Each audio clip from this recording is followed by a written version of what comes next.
ఉంచాడు, ఆరోగ్యాలతో ఉంచాడు. ఆయనతో సహవాసం చేయడానికి ఆయన సన్నిధిలో మరి ఒక అవకాశం ఇచ్చినందుకు దేవాది దేవుడికి మనందరి పక్షంగా నీకు వందనాలు. వాక్యం చెప్పడానికి మరి యొక్క తరుణము దేవుడు నాకు ఇచ్చినందుకు కూడా వందనాలు. నాతోటి యాజకులకు ప్రత్యేకమైన వందనాలు.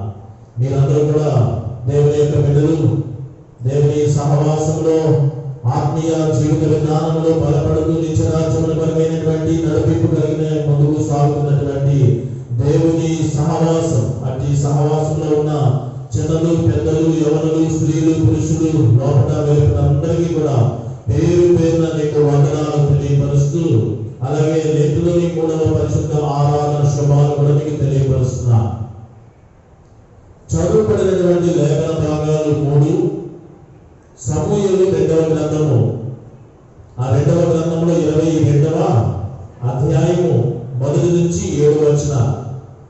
యోహాను భక్తుల చేత రాయబడినటువంటి ఆ పత్రిక, ప్రకటన గ్రంథము లేక పండితులు బైబిల్ క్లాసులు లేకపోతే పాస్ట్ ట్రైనింగ్ అవుతున్నప్పుడు దానికి మరి ఒక పేరు కూడా మేము జ్ఞాపకం చేసుకుంటాం, ప్రత్యక్షీకరణ సాహిత్యము. ఆ యొక్క సమయంలో ప్రకటన గ్రంథం నుండి 2వ అధ్యాయము 1 నుంచి 7 వచనాలు గల లేఖనం. అదే యోహాను భక్తుల చేత రాయబడినటువంటి సువార్త, యోహాను సువార్త 8వ అధ్యాయము 42 నుంచి 51 వచనాలు గల లేఖన భాగం. ఈ 3 లేఖన భాగాన్ని ఆధారంగా చేసుకొని మొదటి ప్రేమ అనే ఒక చక్కని అంశం ద్వారా ధ్యానంలోకి ముందుకు సాగాలని నా యొక్క ఆశ.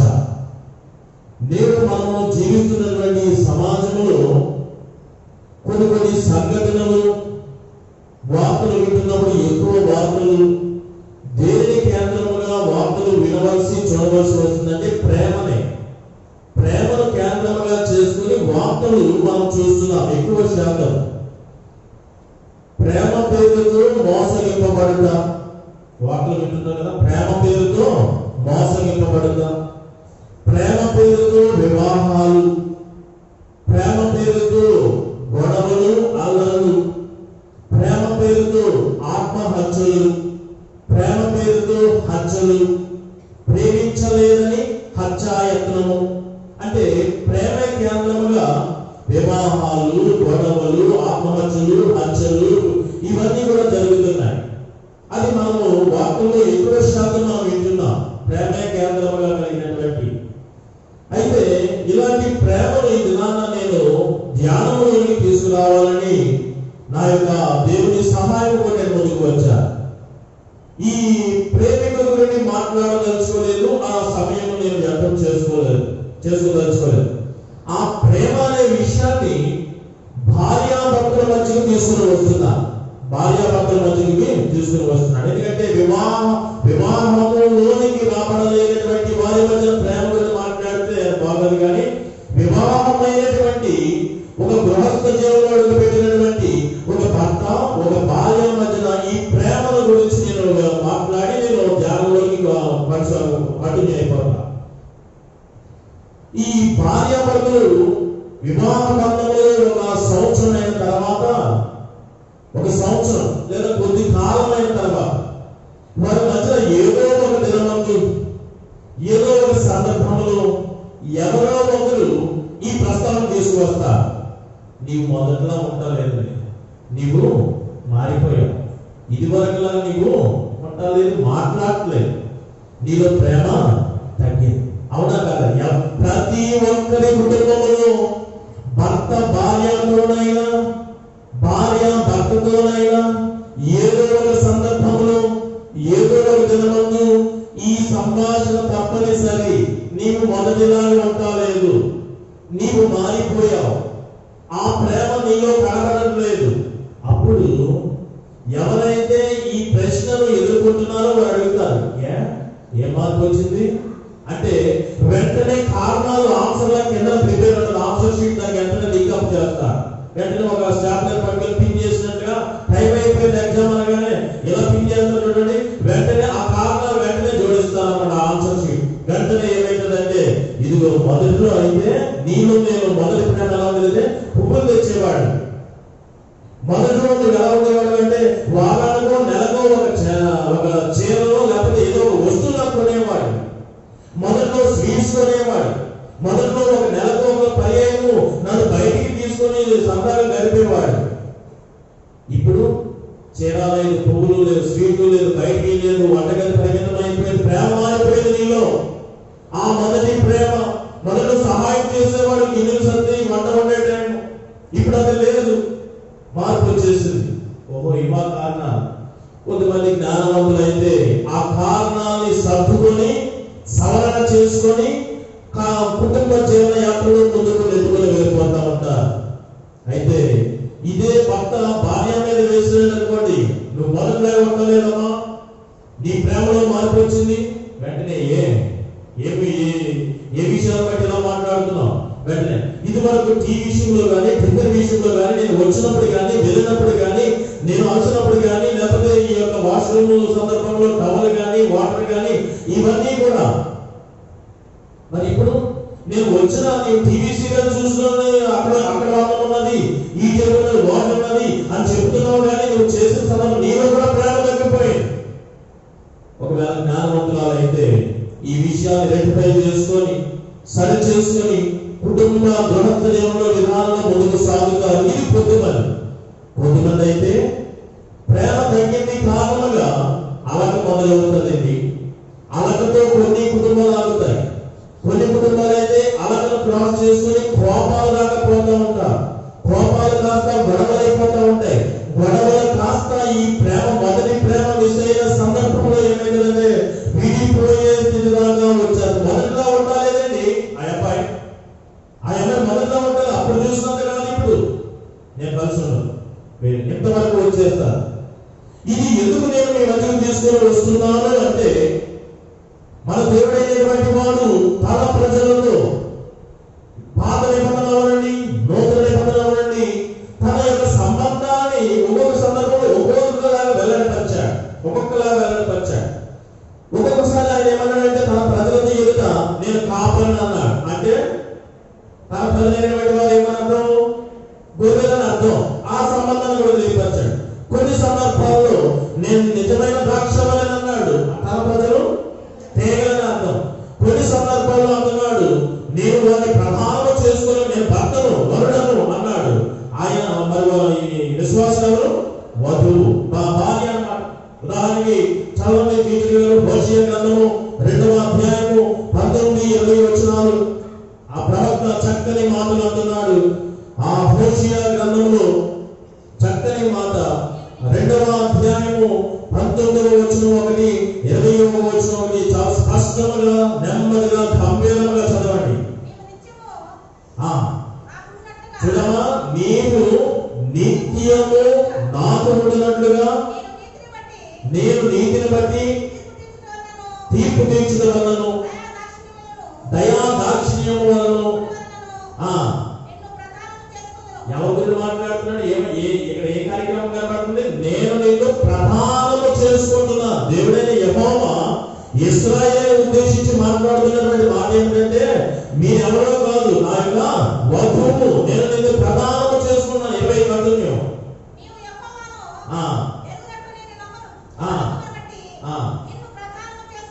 చూడండి యెహోవా దేవుడు ప్రవక్త ద్వారా అంటున్న ప్రధానం ఎవరు చేసుకుంటారు? ఒక వరుడు వధువుని చేసుకోబోయే ఆ వధువుని వరుడిని వారు ప్రదానం చేసుకుంటారు. అంటే ఈ మాటలు వెల్లడిపరిచే ఇశ్రాయేలు జనాంగంతో ఎటువంటి సంబంధం అని తెలియపరుస్తున్నాడు. నేను భర్తనై ఉంటాను, మీరు నాకు భార్యలై ఉండండి. సేమ్ ఇదే ఇర్మియా గ్రంథం మరియు చదవచ్చిన సహాయం చేద్దాం. 2వ వచనము 2వ అధ్యాయం 2వ వచనాన్ని ఒకసారి జ్ఞాపకం చేసుకుంటే అక్కడ చక్కని ఇదిగో మనము ప్రధానమైన తర్వాత ప్రధానానికి వివాహానికి మధ్యన కొద్ది కాలం ఉంటుంది కదా, అది వైవాహిక కాలంలో గుర్తెరుగుతాం.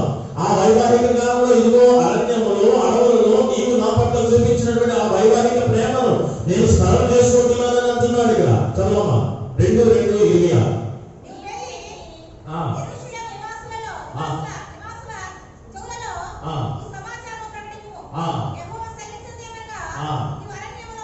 నీవు అరణ్యములలోను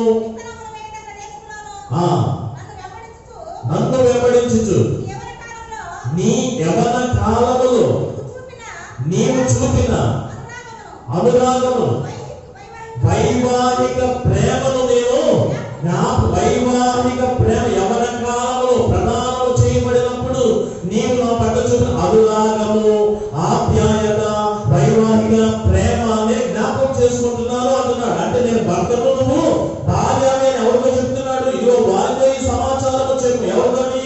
ఇశ్రాయేలుతో చెప్పు. అంటే ఇశ్రాయేలు దేవుని ప్రజలు, దేవుడు వారికి భర్త ఉన్నాడు, ఇశ్రాయేలు ప్రజలు భార్య ఉన్నాడు. ఆ యొక్క విధానం మనం వెళ్తే ఈ వైవాహిక ప్రేమలే జ్ఞాపకం యవన కాలంలో బాగానే ఉన్న ప్రారంభంలో, కానీ రాను రాను నేను ఆ ప్రేమ జ్ఞాపకం చేసుకుంటూ అలా ముందుకు వెళ్తా ఉంటే నీవైతే దినములు వారములు నెలలు సంవత్సరములు గడుచుచుండగా నీ ప్రేమ ఆ మొదటి ప్రేమ నా ఎడల లేకుండా నా వైపు తిరగకుండా నీవు లోకం వైపు తిరిగావు. నీవు నా విషయంలో శ్రద్ధ పెట్టకుండా లోక సహవాసాల వైపు శ్రద్ధ పెట్టావు. నేను ఇంకా ఎవరి కాలంలో ఆ ఆప్యాయత అనురాగం ఆ ప్రేమనే నేను స్మరణ జ్ఞాపకం చేసుకుంటున్నాను అంటున్నాడు. అంటే ఇప్పుడు ఏమైందని దాని అర్థము? ఆ మొదటి ప్రేమ గురించి మాట్లాడుతున్నాడంటే ఆ ప్రేమ అన్నాడంటే ఇంకొక ప్రేమ అంటే కదా. ఆ ప్రేమలా లేనటువంటి మరి ఒక ప్రేమ ఇప్పుడు నువ్వు కలిగి ఉన్నావు అంటే ఆ ప్రేమనే జ్ఞాపకం చేసుకుంటున్నానంటే ఈ ప్రేమ బాగోలేదని కదా. రాజుగారి మొదటి భార్య చెడ్డదంటే రెండో భార్య మంచిదనే కదా. ఆ మొదటి ప్రేమ జ్ఞాపకం చేసుకుంటున్నాను, ఆ వైవాహిక ఎవరి కాలంలో నువ్వు చూపించిన ప్రేమను జ్ఞాపకం చేసుకుంటున్నాను అంటే ఇప్పుడున్న ప్రేమ ఈ వైవాహిక ఈ యొక్క అనురాగం బాగోలేదనే కదా. భర్త అయినటువంటి వాడు తన భార్య ఇశ్రాయేలు ప్రజల నుండి ఆ మొదటి ప్రేమ మిస్ అయిపోయింది. ఇన్నిసార్లు ప్రవక్తల ద్వారా చెప్పారు ఆ ప్రేమ వారు రెక్టిఫై చేసుకోవాలి, సరి చేసుకోలేదు. అప్పుడు వారి విషయమై నిత్యము హోషియా మళ్ళీ చదువుతున్నాను మేడం గారు జాగ్రత్త. నీవు నిత్యము నాతో నా కొరకు ఉండటకై నేను నిన్ను ప్రధానము చేస్తున్నాను. కానీ వారు నిత్యము ఉండలేకపోయారు. కారణం మొదటి ప్రేమ మిస్ అయిపోయింది. ఈ సమయంలో ఇదే విషయాన్ని నేను మీకు వెల్లడిపరుస్తూ ఈ భార్య భర్తల సంబంధము ఈ దిన లేఖన భాగాల్లో చదువుతూ ఉంటే మనకి కనబడుతున్నది. మొట్టమొదటిగా మన దగ్గరికి వెళ్ళిపోతామంటే యోహాను భక్తుడు రాసినటువంటి ఆ పత్రికా పాఠ్య భాగం దగ్గరికి వెళ్ళిపోతాం. అక్కడ ప్రకటన గ్రంథము 2వ అధ్యాయం 1 నుంచి 7 వచనాల గల లేఖన భాగం. అక్కడ మొత్తము ఆ మొదటి అధ్యాయం అంతా కూడా ఎలా ఉంటుందంటే ఇప్పుడు ఎవరెవరి గురించి మాట్లాడుతున్నాడు? ఒక భర్త. ఇప్పుడు ప్రధాన సమయంలో ఆ ముందరి సమయంలో ఏం జరగాలంటే వారు పెళ్లి చూపులు, ఆ పెళ్లి చూపులు ఒకరికి ఒకరు ఎవరి ఔన్నత్యము ఎవరి యొక్క ఘనత వారు చెప్పుకోవాలి. మీ అమ్మాయి గడిపే విషయాలు, మా అబ్బాయి ఇదిగో మా అబ్బాయికి ఎంత ఉందో అంత ఉన్నదా, వాడు ఏం చేస్తాడు, ఇది మీ అమ్మాయి. అట్లాగా మొదటి అధ్యాయం అంతా కూడా వరుడైనటువంటి వాడు దేవుడి గురించి తన యొక్క మరి ఘనత తన యొక్క వైభవం అంతా కూడా మొదటి అధ్యాయం ప్రకటన గ్రంథం మీరు చదువుకుంటారు. దాంట్లో ఆయనకి కావాల్సిన వరుడిగా తన క్వాలిఫికేషన్ ఏంటో చెప్పేశాడు.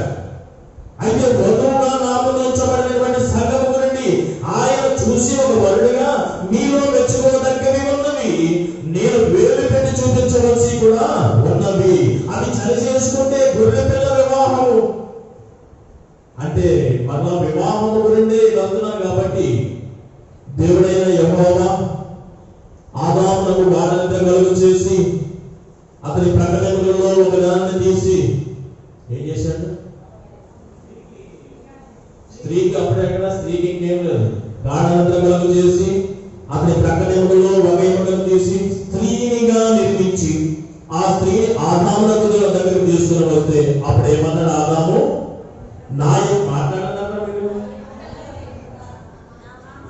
నా మాంసంలో మాంసం తెచ్చుకున్నారా? ఆ మాంసంగా నా ఎముకలో ఎముక, నా మాంసములో మాంసము, ఇది నదులలో నుండి నాలో నుండి తీయబడినది కనుక నాది నారి అనబడను అని ఆయన సంతోషంగా కవిత్వాలు మొదలు పెట్టారు. ఇది ప్రక్క గాయము జరిగింది. అప్పుడు ఆదామునకు గాయముల నుండి తీయబడింది. ఇది మొదటి వివాహముగా మనం జ్ఞాపకం చేసుకుందాం. అలాగే మనము అతి ప్రాముఖ్యమైన రెండవ వివాహాన్ని కూడా జ్ఞాపకం చేసుకోవాలి. మనం ప్రస్తుతం లింగంలో ఉంటున్నాం కాబట్టి కలువరిశిలో గాయపరచ బల్లెముతో ప్రక్కలో ఉంచబడినటువంటి ఆ శిలువలో వేలాడుతున్నటువంటి యేసు యొక్క ఆ ప్రక్క గాయములను ఎవరైతే విశ్వసించిన వారందరూ కూడా ఆదాము ప్రక్క ఆ గాయపరచబడిన ప్రక్కలో తీయబడింది. అవ్వని ఎలా పిలువబడిందో ఇదిగో ప్రక్క బల్లెముతో పొడిచినప్పుడు విశ్వసించిన విశ్వాసుల కుటుంబంతో కూడా క్రైస్తవ సంఘము అనగా వధువు సంఘముగా, క్రీస్తులకు వధువు సంఘముగా మనం పిలుచుకుంటాం. అదే అంటున్నాడు అపోస్తలుల కార్యముల గ్రంథం 20వ అధ్యాయం 28వ వచనాన్ని సహాయం చేయండి.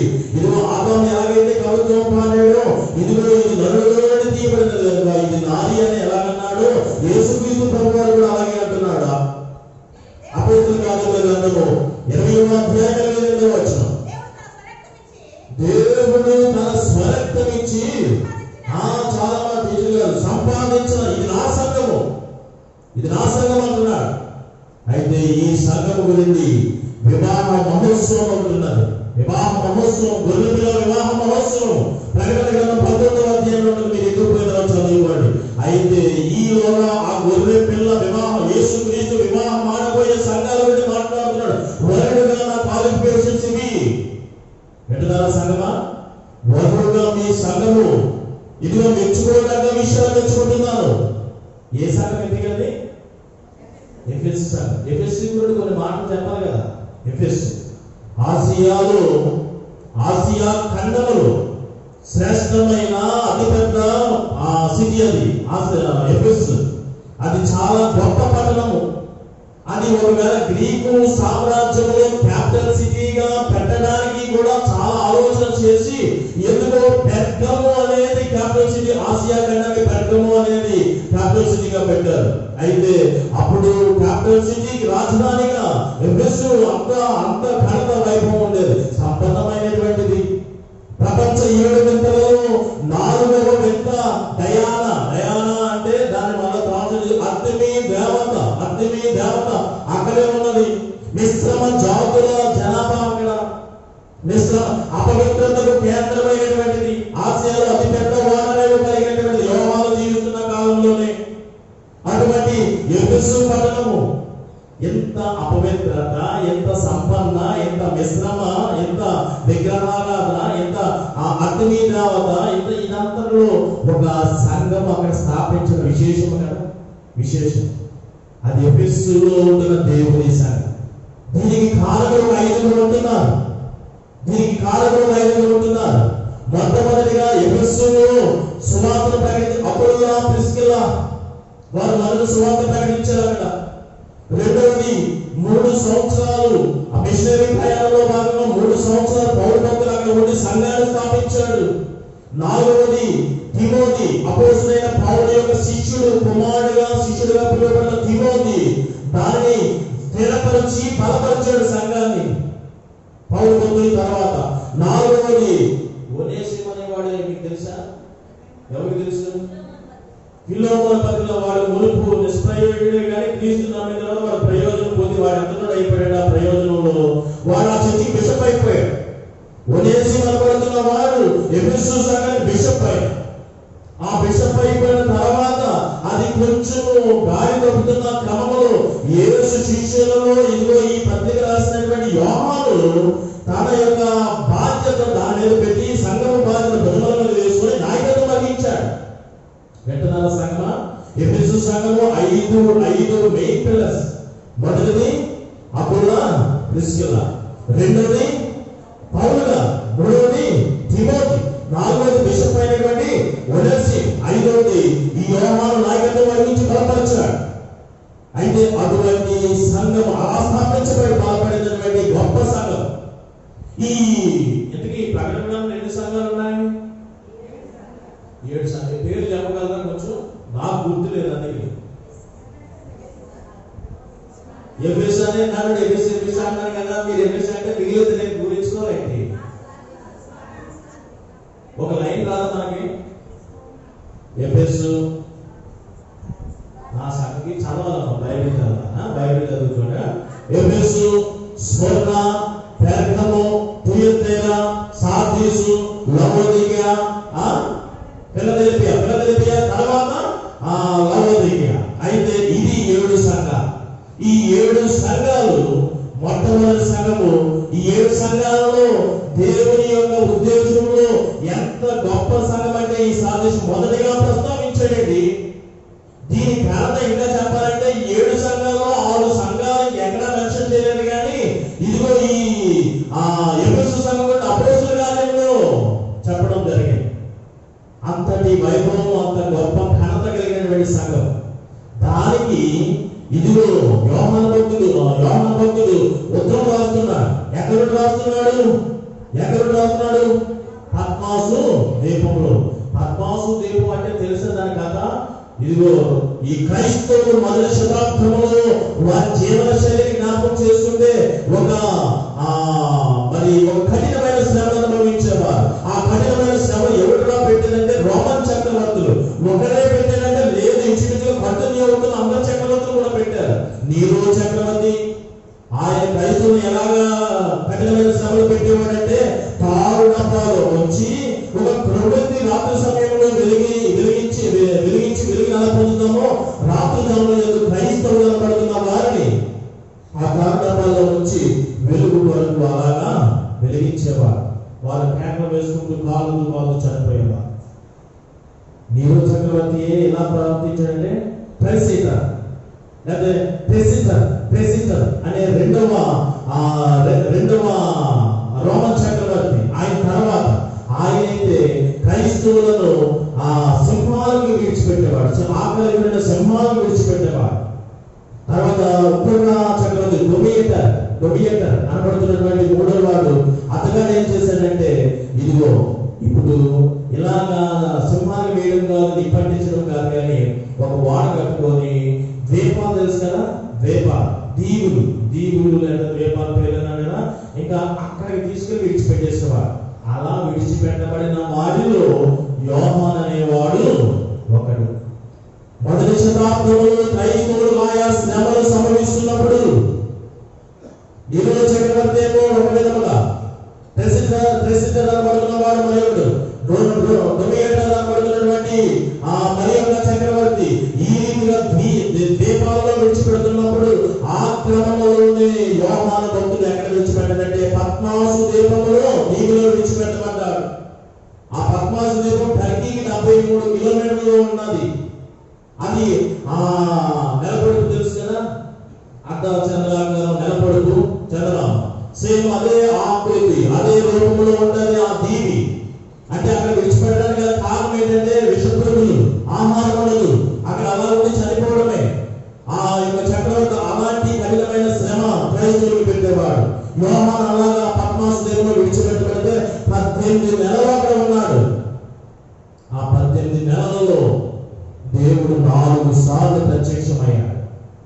4 సార్లు. ఇది ప్రకటనలో ఒక సిటీలో రాయబడింది కాదు, 4 పర్యాయాలు దేవుడు ప్రత్యక్షత కలిగి ఈ ప్రకటనలో రాయబడింది. అప్పుడు దేవుడు అయినటువంటి యెహోవా యేసుక్రీస్తు ప్రభువారు చెప్తున్నాడు.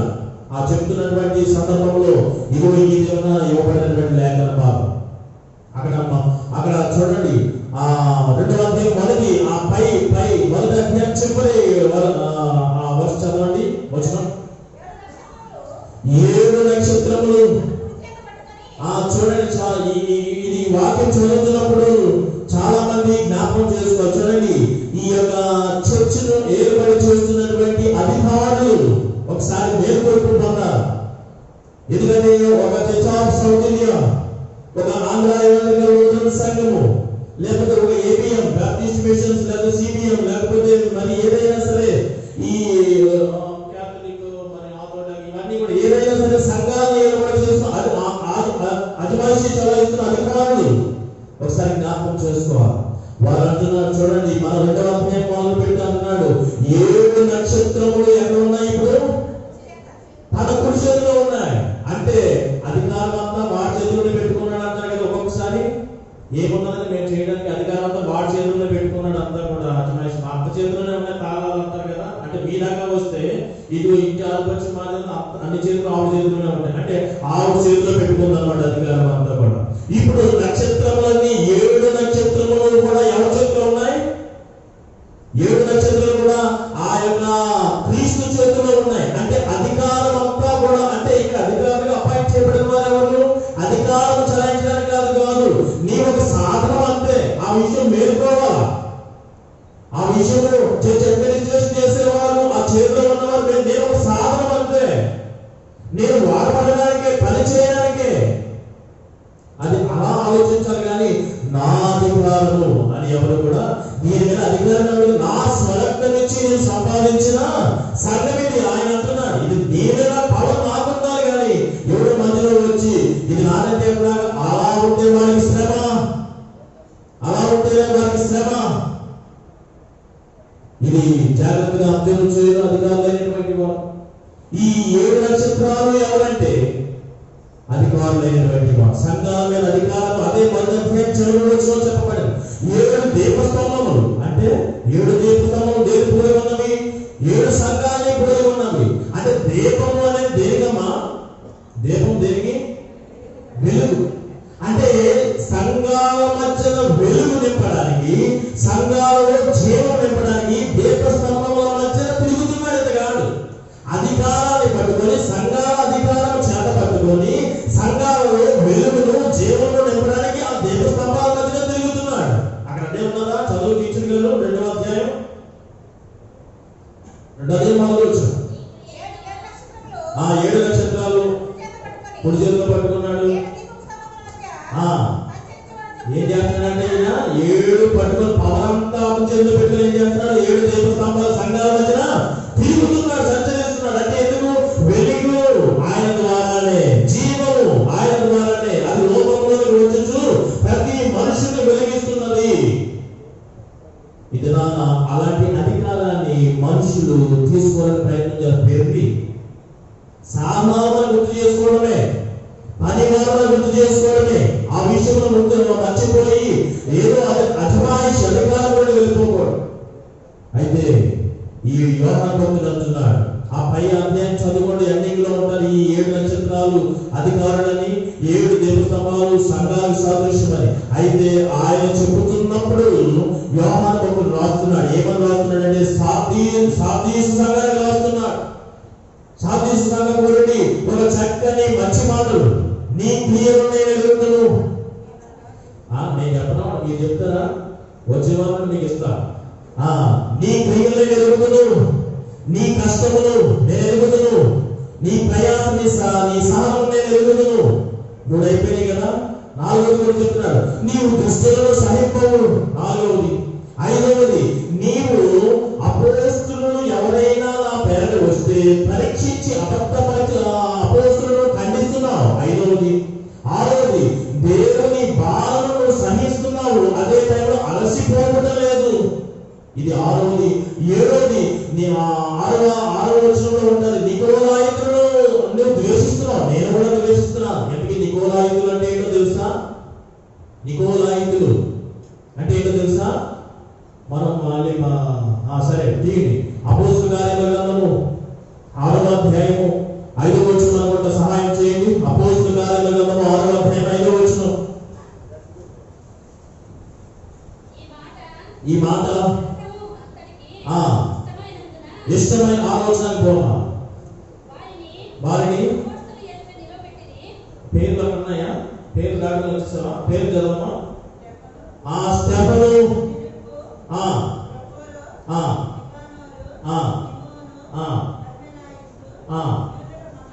యూదుల మత ప్రవిష్టుడును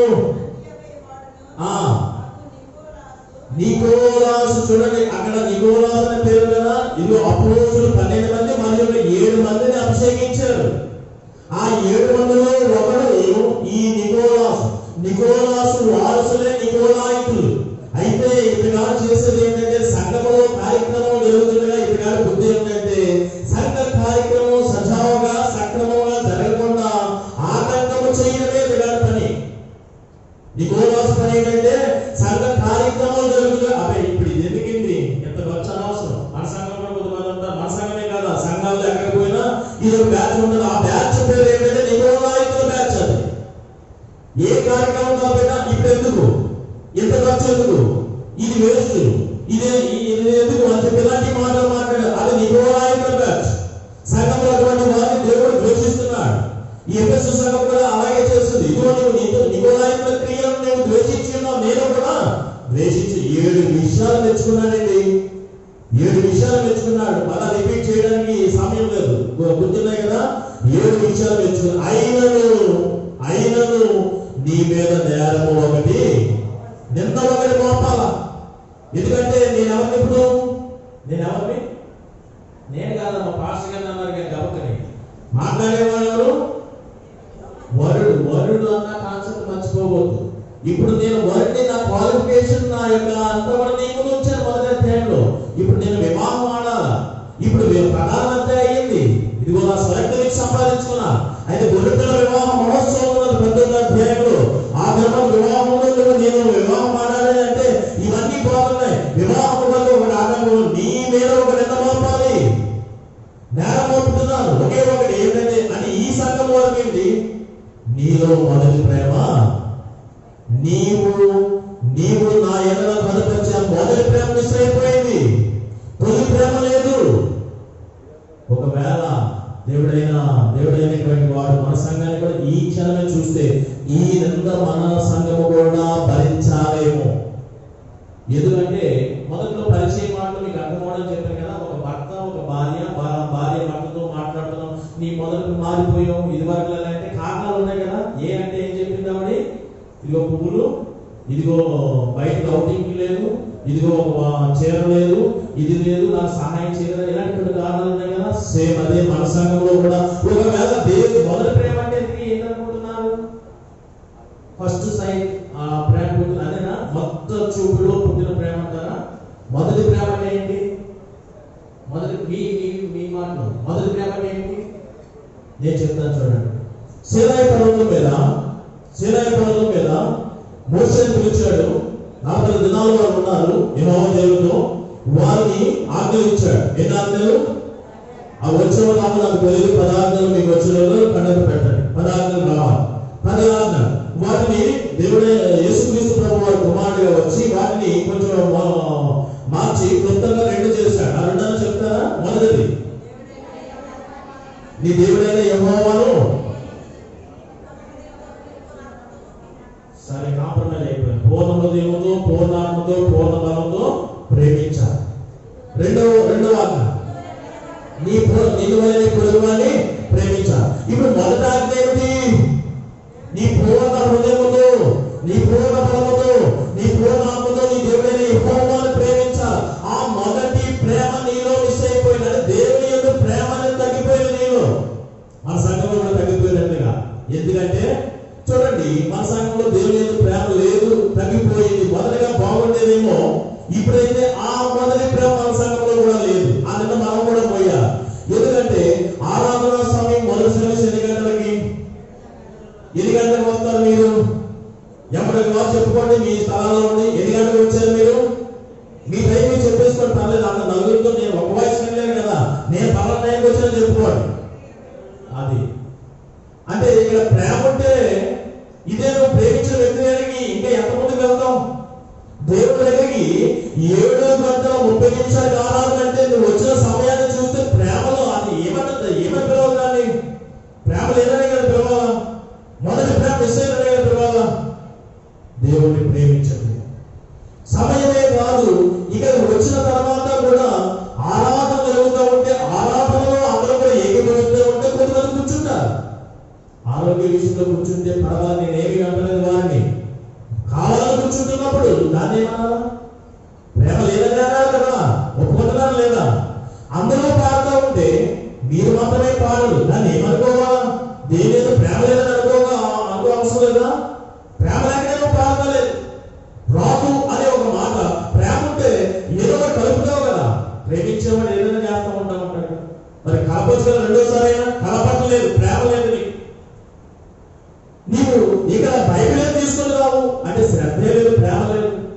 కీర్తన బుక్ ఉండదు, దానికి బైబిల్ ఉంటే కీర్తన, బైబిల్ ఉండడమే గొప్పతనం అంటే కీర్తన బుక్ అంటే ఇంకా కష్టం. బైబిల్ ఉండదు, దేవుడి దగ్గర ప్రేమ లేదు, కీర్తన బుక్ ఉండదు, రావు. ఇప్పుడు రెండోసారి కలిపాడు ఆత్మలు. నీ ఉద్యోగం ఒక మొదటిసారి వచ్చినప్పుడు బాధ్యతను ఎవరికి ఇవ్వాలా? ప్రథమ ఫలము ఎవరికి ఇవ్వాలా? ఏమో ప్రేమ లేదు. దశమ భాగం ప్రతి నెల ఎవరికి ఇవ్వాలా? దేవునికి ఇవ్వాలి. ఏమో ప్రేమ లేదు. ప్రేమ ఇచ్చేవాడు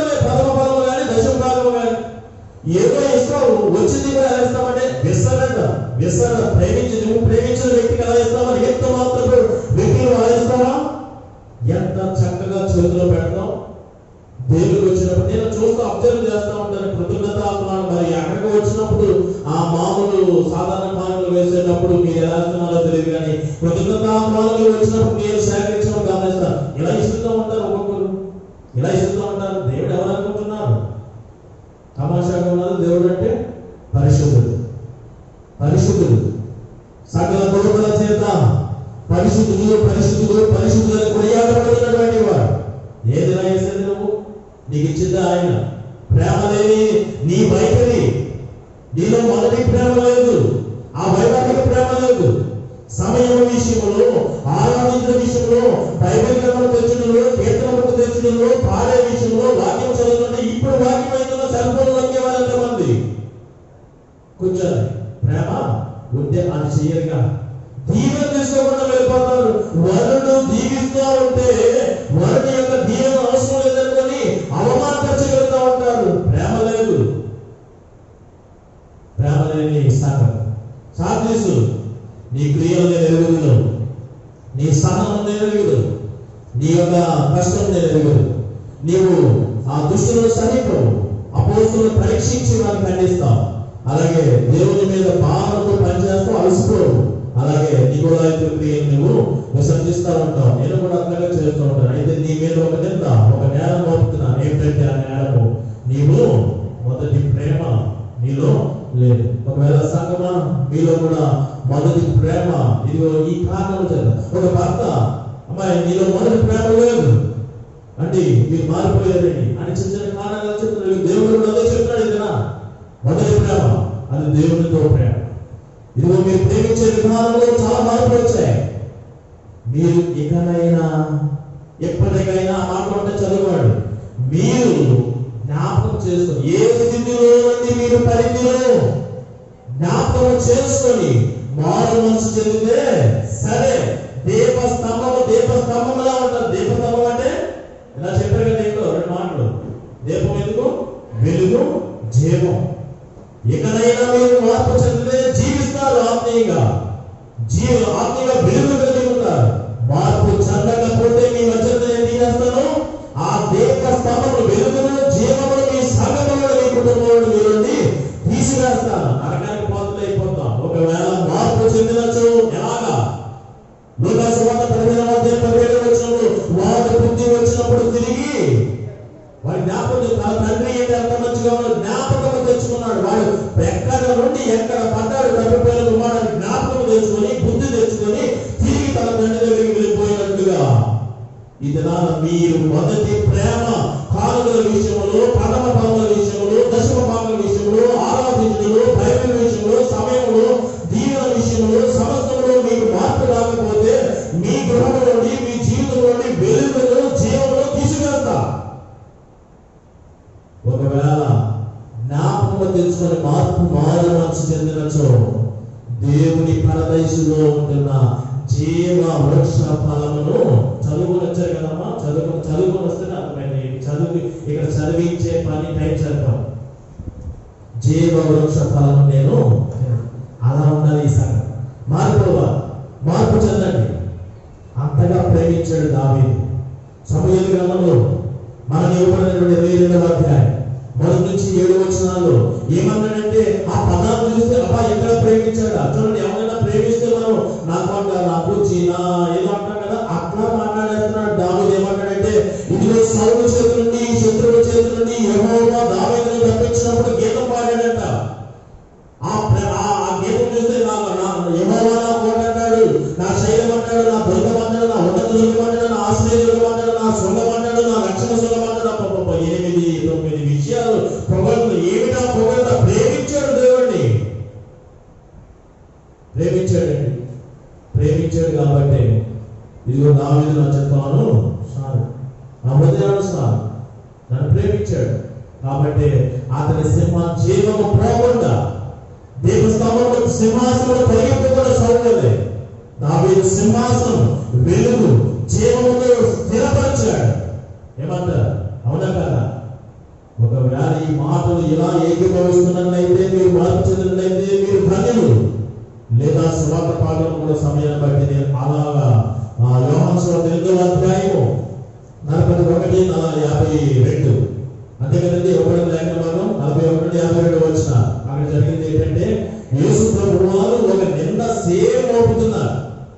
ఇదిగో ఇక్కడ వరుడైనటువంటి వాడు ఎటువంటి కోణంలో ఎపిస్తు మీద మోపాడో అదే విధంగా యేసు ప్రభువు వారు జీవించిన దినాల్లో ఆ యూదుల మీద ఒక నింద మోపాడు. మీరు నాలో పాపం ఉన్నదని మీలో ఎవరు స్థాపించగలడు? ఎవరు నిరూపిస్తాడని ఎవరు మాట్లాడలేదు. మరి నాలో పాపం లేనప్పుడు నా మాటల యందు నేను మాట్లాడేది సత్యమైనవి, నేను సత్యవంతుడు, నేను నా అంతటా నేను రాలేదు, నన్ను ఎవరు పంపారు? పరలోకపు తండ్రి చేత పంపబడిన వాడను. నేను వచ్చి సత్యము మాట్లాడుతూ ఉంటే నా మాటలు మీరు ఎందుకు వింటలేదు? మీరు తండ్రిని ప్రేమిస్తే నా మాటలు వింటారు. నా మాటలు వింటలేదు అంటే తండ్రిని మీరు ప్రేమించలేదు. తండ్రిని ప్రేమించలేదు అంటే మీరు అపవాదాన్ని ప్రేమిస్తున్నారు. ఇదిగో నీకు ఇష్టం లేదు అంటే అది ఇష్టమన్నట్టే కదా, అది ఇష్టమని కదా. కాబట్టి నేను నా మాట వినలేదు అంటే నా తండ్రిని ప్రేమించడం లేదు. జగన్ అర్థం చేస్తుంది. నా తండ్రిని ప్రేమిస్తే నేను తండ్రి చేత పంపబడిన వాడిని నా మాటలు విందు. నాలో ఏమైనా పాపం ఉందా? లేదు కదా. మీలో ఎవరైనా ఛాలెంజ్ చేస్తాడా, స్థాపిస్తాడా? లేదు కదా. నా మాటలు ఎందుకు వినరు? వినడం లేదంటే ప్రేమించడం లేదు. ఇక్కడ ప్రేమ లేదంటే మరి ఒక ప్రేమ ఉన్నది. మీరు అపవాదాన్ని ప్రేమిస్తున్నారు. అపవాదికి తండ్రి, అపవాది సంతానం అని ఈ రీతిగా అపవాది పూర్వం నుండి వాడు హంతకుడే, నరహంతకుడే. అపవాది వాడు సత్యంలో నిలవబడడు. వాడిలో ఎంతమాత్రం సత్యం లేదు. వాడు అబద్ధికుడు, వాడు అబద్ధులకు జనకుడు అని ఈ రీతిగా చెబుతూ ఉంటే మధ్యలో అడ్డుపడి వారు ఏమన్నా తెలుసా? నువ్వు సమరయుడు, దెయ్యం పట్టిందన్న. నేను దెయ్యం పట్టిన వాడిని కాదయ్యా, దేవుడు మహిమపరిచేవాడు అన్న. ఈ దినాన ఆత్మదేవుడు ఈ రీతిగా నీ చెవులకు వినిపిస్తున్నప్పుడు, నీ హృదయానికి తాగుతున్నప్పుడు ఎవరైనా మీ మీద నేరము నింద మోపబడుతుంది. అయ్యో నేను ఇదిగో ఆరాధన సమయం విషయంలో, అర్పణ విషయంలో, బైబిల్ విషయంలో, వాక్యం విషయంలో, పాడే విషయంలో ఇదిగో నింద నా మీద పడింది. దినాన వాక్యం ద్వారా సరి చేసుకుంటే సరే, లేదా వారి వల్ల తిరస్కరిస్తే వారు తిరస్కరించారు. ఇశ్రాయేలు ప్రజలు, ఆ పాత నిబంధన ప్రజలు, వారి నుండి ఏమన్నాడంటే ఇర్మియా 2:2 ఆ మొదటి ప్రేమ, వైవాహిక ప్రేమ నేను జ్ఞాపకం చేసుకున్నా. అంటే ఇప్పుడు లేదనే కదా. ఆ కుమారుడు ముందు పెట్టుకోలేదు అంటే ప్రేమ లేదు. ప్రేమ లేకపోతే ఆ మొదటి ప్రేమ సరి చేసుకోకపోతే మీ మధ్య నుంచి ఏం తీసుకువేస్తాను? దీప స్తంభంలో తీసుకువేస్తాను. సగం ఆ మాటలు మీకు అర్థమైనాయి అనుకుంటున్నాను. ఆదాము చక్కగా ఆ యొక్క పక్క గాయము వచ్చినప్పుడు స్త్రీ వచ్చింది, నా ఎముకలో నా మాంసంలో మాంసం అని ఆయన సంతోషపడ్డాడు. అజమాయిషి అదానికి ఆయనకే ఉన్నది. కల్వరి శిలువలో క్రీస్తు, ఆ శిలువలో ప్రక్కలో పల్లెలు పోటు, దానిలోని వచ్చింది క్రైస్తవ సంఘం. అయితే ప్రధానం చేయబడినటువంటి వారు స్వరక్తమిచ్చి సంపాదించుకున్నారు. దీని మీద అధికారం ఆయనదే. అయితే గొర్రెపిల్ల వివాహం డేట్ అప్పుడు ఉన్నది. ఆ డేటు ఎవరికి తెలియదు. ఆయన సడన్ గా వస్తాడు. గొర్రెపిల్ల వివాహ మహోత్సవంలో మనందరూ కూడా సాధ్యస సంఘమే కాదండి, అన్ని సార్వత్రిక అన్ని సంఘాలు కూడా ఆయనతో వివాహము ఆడడానికి వరుడుగా ఆయన క్వాలిఫికేషన్స్ అన్ని బాగున్నాయి. ఇంట్రెస్ట్ చదువుకోండి. మొదటి అధ్యాయం అంతా కూడా ఏమి పొగడ్తలు, ఆయనకున్న క్రెడిట్స్ అన్ని కూడా చాలా గొప్పవి. అయితే వరుడుగా మనకి మెచ్చుకోదగ్గవి ఉన్నాయి, కానీ మచ్చలా ఒకటి ఉన్నది. మొదటి ప్రేమ లేదు, మొదటి శ్రద్ధ లేదు. ఒకవేళ మొదటి ప్రేమ అంటే తొలిసారి చూసి ప్రేమించింది కాదు, దేవుని ఉన్నది ప్రేమ. పూర్ణ హృదయంతో ఆరాధిస్తున్నాం, పూర్ణంగా లేదు. కాగిస్తున్నాం, సంపూర్ణంగా లేదు. వస్తున్నాం, సమయంలో పరిపూర్ణత లేదు, సగం అయిపోయిన పూర్ణ హృదయంతో, పూర్ణ ఆత్మతో, పూర్ణ బలముతో నీ దేవుడైన యెహోవాను ప్రేమించు, సేవించు, ఆరాధించు, ఆయన ఆశ్రయించు, ఆయన మీద ఆధారపడు. నీ మధ్యన చక్కగా దీపస్తంభము, వెలుగు, జీవం ఉంటుంది. దేవుని పరదేశంలో ఉన్న జీవ వృక్ష ఫలాన్ని మనందరం కూడా రాబోతున్న కాలంలో తిందాం, ఆయన సహవాసంలో పాల్గొందాం. అట్టి కృప పరిశుద్ధాత్మ దేవుడు మీ అందరికీ దయచేయగా సమస్త జ్ఞానంలోకి మించిన దేవుని సమాధానం